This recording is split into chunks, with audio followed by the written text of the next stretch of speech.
চলতে চলতে জুলকারনাইন এমন এক সম্প্রদায়ের নিকট পৌঁছালো যাদের উপরে সূর্য উদিত হচ্ছিল, অথচ আমি সূর্যের তাপ হতে রক্ষা পাওয়ার জন্য তাদের মাঝে কোনো অন্তরায় সৃষ্টি করিনি।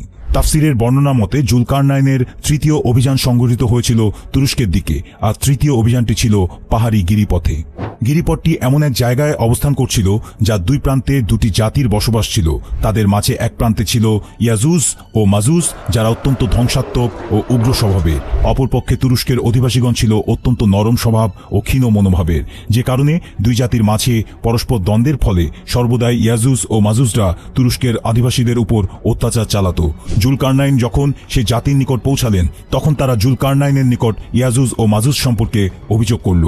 তাদের অবস্থান বাকিদের চাইতে বিচ্ছিন্ন হয়ে পাহাড়ের ঢালুতে হওয়ায় তারা জুলকারনাইনের ভাষা বুঝতে সক্ষম হলেন না। তবে জুলকারনাইন সম্পর্কে প্রতিটি জাতি অবহিত ছিল। প্রত্যেকেই তাকে এক পরাক্রমশালী শাসক হিসেবেই জানত। তারা জানত জুলকারনাইন এমন এক বাদশাহ যে সর্বদা ন্যায়ের সাথে সৎ প্রতিষ্ঠা করে থাকে। তাই তারা ইয়াজুজ ও মাজুজের অত্যাচার থেকে বাঁচতে জুলকারনাইনের কাছে আরজ করল। তারা বলল, হে বাদশাহ, আপনি কি এই পাহাড়দ্বয়ের মাঝে একটি প্রাচীর তৈরি করে দিবেন, যাতে আমরা সেই অত্যাচারী গোষ্ঠী হতে নিস্তার লাভ পেতে পারি? প্রয়োজনে আমরা আপনাকে কর বা এর মূল্য পরিশোধ করতে রাজি রয়েছি। তাদের বর্ণনা শুনে জুলকারনাইন বললেন, আমার প্রতিপালক আমাকে যে ক্ষমতা এবং সম্পদ দান করেছেন তাতে আমি সন্তুষ্ট। তোমরা চাইলে আমাকে জনবল দিয়ে সাহায্য করতে পারো, যাতে আমি তোমাদের এবং তাদের মাঝে একটি প্রাচীর নির্মাণ করতে পারি।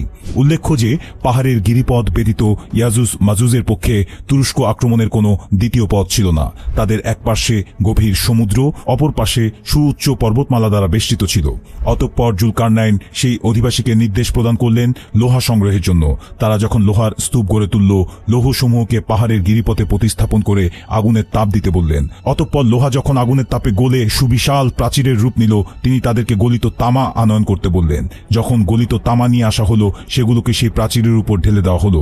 অতঃপর যখন সেই প্রাচীরটি ঠান্ডা হয়ে আসলো, তা এক মজবুত প্রাচীরে পরিণত হলো। তাফসির ইবনে কাসিরের বর্ণনা এসেছে, প্রাচীরটি দেখে এমন মনে হলো যেন তা এক রেখাযুক্ত চাদর। জুলকারনাইন মূলত তার প্রকৃত নাম নয়, এটি তার উপাধি। বিভিন্ন ধর্মগ্রন্থে এবং ইতিহাস গ্রন্থগুলিতে তিনি এই নামেই পরিচিত লাভ করেছেন। কোনো জায়গায় স্পষ্টভাবে তার নাম এবং ব্যক্তি পরিচয় উল্লেখ পাওয়া যায় না, যে কারণে ঐতিহাসিকদের মাঝে তার নাম নিয়ে রয়েছে বেশ মতভেদ।